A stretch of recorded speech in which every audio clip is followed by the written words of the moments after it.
Alam mo, kala mo hindi kita napapansin na tuwing nandito si Papa, panay ang arte mo. Kung hindi mo naman ako sasaktan, hindi ka mapapagalitan. Aba, matapang ka na, ha? Tigilan mo na ako, Liza. Kasi kapag sinaktan mo na ulit ako, hindi ako magsusumbong. Lalaban ako.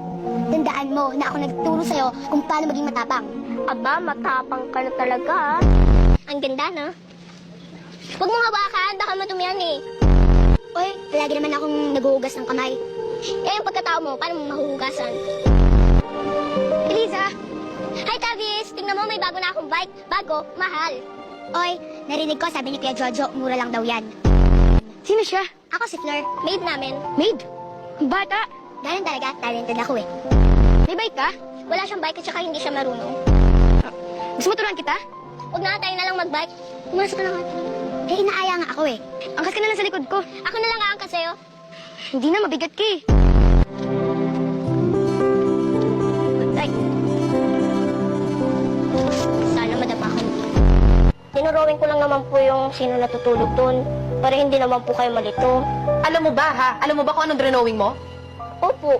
Demonyo ito, anak ng demonyo. Bilang magaling na pintor, bilang magaling na artist, ikaw magbubura dun sa ginawa mo. At hindi ka rin kakain hanggat hindi malinis na malinis yung pader ng kwarto ni Fleur. Naintindihan mo? Yan ang hirap sa bahay na to eh. Sinisikal niyo ang pangarap ng mga tao.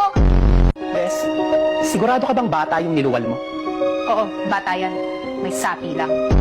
Paano gagawa-gawa ka ng ganyan? Tapos tukoy na tukoy naman, ikaw may kasalanan. Paano hindi matutukoy? Ilam lang ba tayo dito sa bahay? Eh yun nga, kaya nga pag gagawa ka ng ganyan, dapat yung hindi halata. Katulad ng ginawa mong pagpapatihulog sa hagdanan. Alam mo, yung patihulog ako doon sa hagdanan. Oo. Eh paano? Wala naman sa karakter ni Flor na manulak. Kaya Ani, tulungan niyo po ako kung paano ako maging kontrabida. Bakit? Ano ko kontrabida ah? Hindi lang ako nagpapatalo. Ikaw, Pumapatol sa bata, hindi kontrabida.